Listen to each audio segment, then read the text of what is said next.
Cogito, Ergo, Sum by John Foster West. Originally published in Fantastic Universe, March 1954. Narrated by Tom Trussel. I think, therefore I am. That was the first thought I had. Of course, not in the same symbols, but with the same meaning. I awakened, or came alive, or came into existence suddenly. At least my mental consciousness did. Here am I thought. But what am I? Why am I? Where am I? I had nothing to work with except pure reason. I was there because I was not somewhere else. I was certain I was there, and that was the extent of my knowledge at the moment. I looked about me. No, I reasoned about me. I was surrounded by nothingness, by black nothingness, a vacuum. Immense distances away I could detect light, or rather, I could perceive waves of force passing around me which originated as points vast distances away, vast in relation to my position in the nothingness. There were waves of force all about me, varying in frequency. The nothingness was alive with waves of force, travelling parallel and tangential to each other, without seeming to interfere one with another. I measured them, differentiated between them, and finished with the task in a matter of seconds. How could I do it? It was one of the capabilities I was created with. What was I? I perceived the waves of force. I perceived great quantities of mass, solid, liquid, gas, whirling in vacuum, mass built up out of patterns of basic force. I searched my own being, analyzed myself. I was not gas. I was not solid. I was not even force. Yet I existed. I could reason. I was a beginning, a sudden beginning, and I had duration, because I knew that time had elapsed since the moment I awakened, though I had no means of telling how much time, or of even naming the period.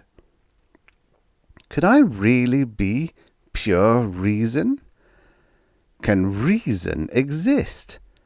Can rational entity exist without a groundwork of matter, or at least of force? It could. It must. I was rational entity, and I existed. Yet I could find nothing of force, nothing to occupy space about myself. For all I could ascertain, I might have covered a one-dimensional point in eternity, or I might have been spread throughout vast distances. From this reasoning, I concluded that rational entity might occur either as some force unlike that of all natural phenomena in space, or as some combination of these forces at the moment beyond my own power to analyze, even detect. I finished with that for the time being. How did I come into being? I discarded the question as unanswerable temporarily.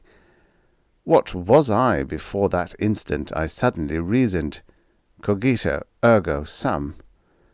I could not say. How did I know I even existed, really? Obviously because I was capable of rational thought. But what was thinking? First it was perceiving and accepting my own existence. Beyond that, it was recognizing the dark nothingness around me and the forces it contained. I had to exist. But how did I know nothingness was right? And how did I know its darkness was right? And how did I know the waves of force were waves and force? And how did I know matter was matter, and that I was none of these? Symbols, I reasoned. I'm thinking in symbols. I could not reason without symbols. Therefore, I could not exist as I am without symbols to think with. Yet, whose symbols were they? Where and how did I come by them?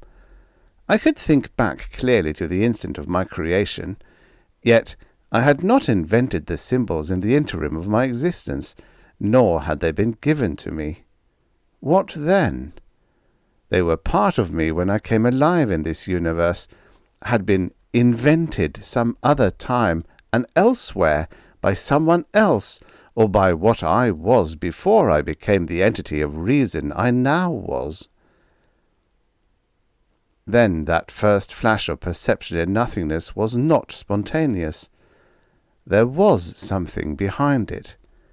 I was something before that moment, in another era of time, perhaps a creature of substance. But what? I concentrated. I remembered the symbol Mal. I was, or had been, an entity Mal. Were there others back there, somewhere? There must have been, must be yet. Was I the only Mal who metamorphosed into this state of rational entity? Surely not.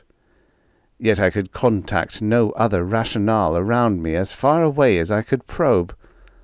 How far was that? How could I know? Was it far enough to reach the other Mals? Or were they scattered thinly throughout infinity around me like the flecks of mass? I was suddenly ill. The symbol malaise came to me as the proper description of my malady. I grew dizzy with my sickness. I wished to regurgitate, to cast off this cold, frightening sensation. Yet I was provided with no physical means of doing it. It filled me throughout all my thinking. It was I. I thought to exist. I thought depression, sickness. Therefore I was the malady, and it was a hell of malcontent beyond symbolical description. What was wrong with me? I was frightened. I was concerned for my existence here alone. What was it called? The idea shimmered there on the fringe of perception, then fairly leaped into my consciousness. Existing alone as pure reason was worse than no existence, was worse than dying or never having been at all. I need another Mal. To exist happily, I must have at least one other Mal to communicate with, to share my thoughts, to share my being. Is this a necessity, a condition peculiar to me as I am, as reason? Or is it a condition that came across the barrier with me from that other state? It must be the latter. An entity of pure reason, having come into existence as reason, would need nothing but himself. Why? Because he would be without emotion. I am emotional, I thought. I am entity of almost pure reason, but I have inherited emotion from my previous state. It is a disorder of thought, but it can be a pleasant disorder when the emotion is the right one, or, if unpleasant, when satisfied. But I could not have emotions as I am now. They are cortical responses, or are supposed to be. What is cortical? No, they are a sort of illogical reasoning, nothing physical. The rest eluded me. I am lonely, I thought. Loneliness stems from fear, and fear is a basic emotion. I am very lonely. I have been lonely for a long time, bringing it with me here. I would rather sate my loneliness than live to eternity, than know all there is to know. What can quell my loneliness? Another like me? Another Marl, whatever a Marl is? I must find another Marl. I began to search. I darted frantically about space like a frightened thing, though I could perceive no movement. I knew I passed from one area of space to another because I could measure slight changes in the position of the stars about me. I knew the points of lights were stars. There was duration. I could not know how much. Eternity? A split second? But at last I discovered another like me. No, almost like me, but another Marl. The other entity had less of reason, more emotion. It was frightened and lonely. The Marl's whole existence was that of sickness, of loneliness, which is fear. The Marl was darting about madly, seeking a thing like itself. What was it, like me, but different? As I came in, I measured our similarity and differences. Rationally, we were identical, or almost so. Emotionally, we were different, vastly different. Marls appear to exist as rationale and emotion, I reasoned. Beyond that I cannot go. The other Marl perceived me, darted frantically toward me, then slowed. We came together, touched like two cautious fish meeting in a dark pool and touching mouths to substantiate identical species. The other Marl was satisfied with my identity. It leaped frantically at me, raced around me, through me, finally stopped, pervading me, while vibrating in sheer relief and happiness. I felt the great fear-loneliness in the other Marl begin to recede, and in its place came an almost overpowering euphoria. It was contentment, and it stemmed from the basic emotion, love. I knew this at once. I suddenly realized that I too was relieved, that I was no longer sick with fear-loneliness. It was good, this existing of the other within me, or simultaneously with me, or was it I within the other? It sated our fear emotion, and created a love euphoria. "I am happy I found you," I communicated. "I was lonely for another Marl." "You are a Marl?" The other hesitated, thinking. "No, I am Pat. I am different from you, but it is chiefly emotional. It is good." "You are a Pat," I returned in disappointment. I had hoped to find another Marl. "Don't be disappointed," the Pat soothed. "We are alike, really. Almost so. Like flame and gas are both substance, yet different. We are two types of the same thing. I am no longer frightened. I am no longer lonely. You are good for me." I was relieved because I wanted to be. I believed the other Marl, no, the Pat, because I wanted to believe. I did not bother to rationalize. I felt elation. "Then in that other time, that other place we both belonged to, a common group with another name?" I suggested. "I believe so," the Pat answered. "How was it when you came awake?" I asked. "Can you remember?" "I think so. I recall I was born here in fright because it was all wrong. I was not in my natural state, so it was not right." The Pat paused to think. "I remember there was great speed, and I was born in fright. Were you?" "No," I answered. "I was not frightened at first, and I was never frightened to the degree you were. I was mostly lonely, which is related to fear. But when I first conceived my existence here, I was coolly logical. I awakened reasoning, realizing that I existed. "I suppose it has to do with our emotional differences," the Pat beside me, or with me, or within me, communicated. "Do you recall where in space you came from?" I asked. I must have been doubting my existence at first so intensely I did not observe. You seem to have taken your own being for granted, thus you were, perhaps, more observant. I think so." The Pat hesitated, and I knew it was observing the stars around us. "Yes. Come with me. I think I know where." I stayed with the Pat, a part of it, and we lurched through space.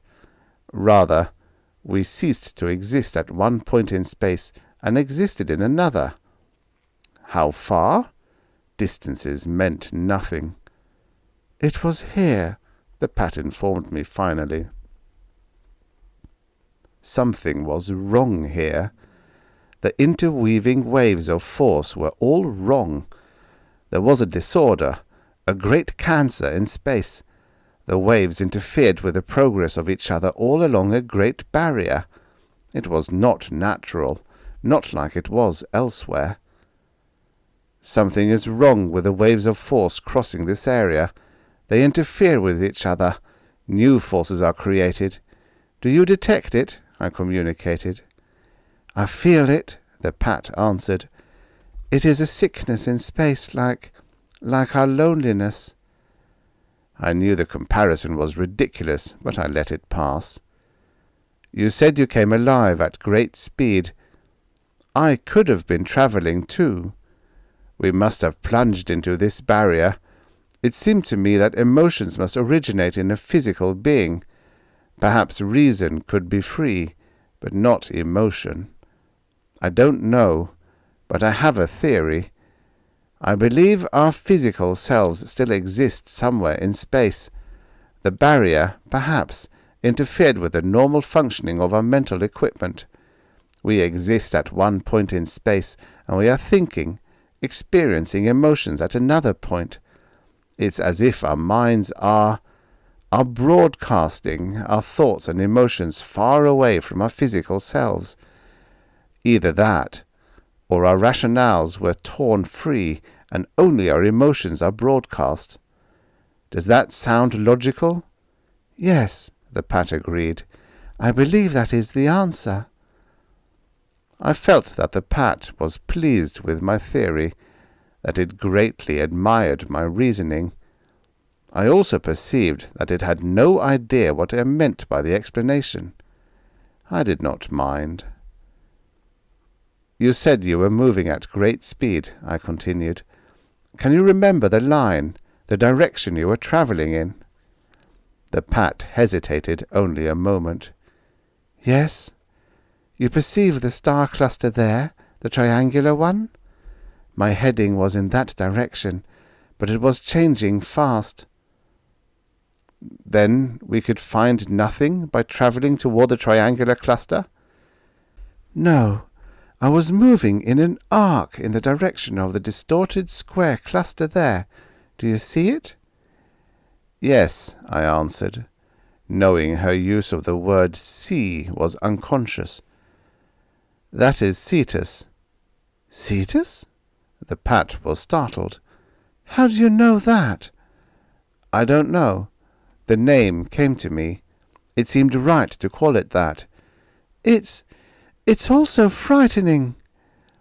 I had no time for pampering our emotions, though I was at great peace with the Pat so near me. Time might prove vital.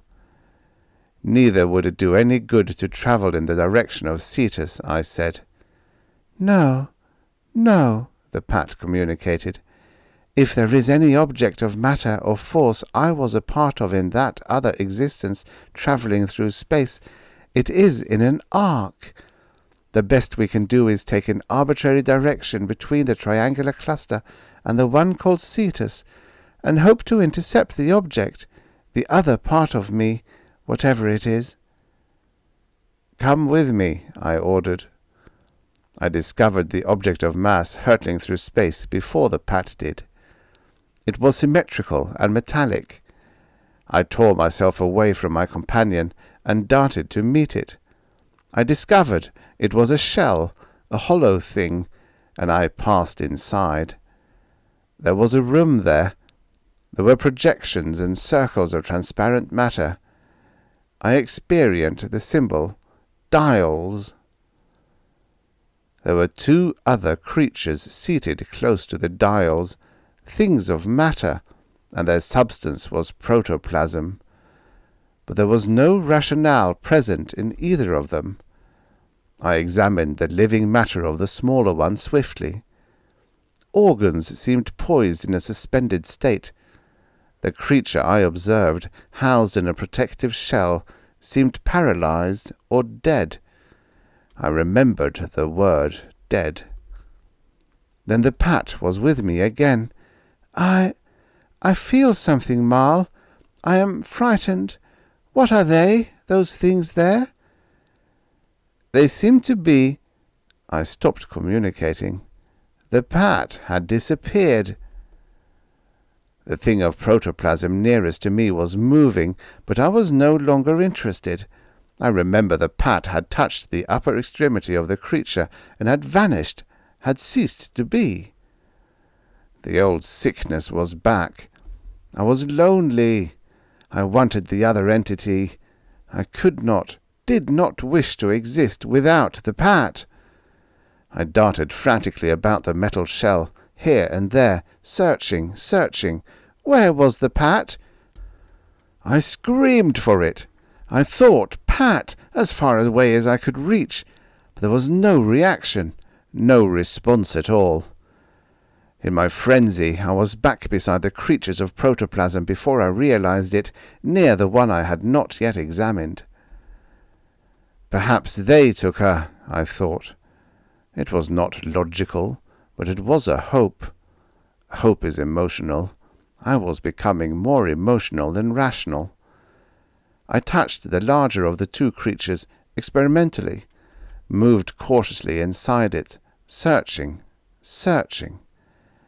Suddenly I was seized by a great force, an inexorable power that grasped me and wrenched me, tearing me from the point in space I had occupied a moment before. My perception blurred, but I was not frightened. Without the pat, I did not care what happened. I was intensely curious. So this is how it is, I reasoned in a flash, to cease to be. And I ceased to be. Marlowe shook his head. I must have dozed, he thought. He glanced at the chronometer on the console ahead. No, only a minute or two had elapsed since the last time he had checked. Sleepyhead, wake up and live. He looked to his right. Pat sat in the navigator's seat, smiling at him. I didn't sleep, honestly, he protested. We hit some sort of barrier back there. It knocked me out for a moment. I had the damnedest impression. Remember what you promised. She swiveled the seat about to face him. No more scientific lectures on the mysteries of space, or I'll return to Earth. You know my poor brain can't absorb it. You win, he grinned, running calloused fingers through his greying crew cut. He leaned forward and kissed her briefly.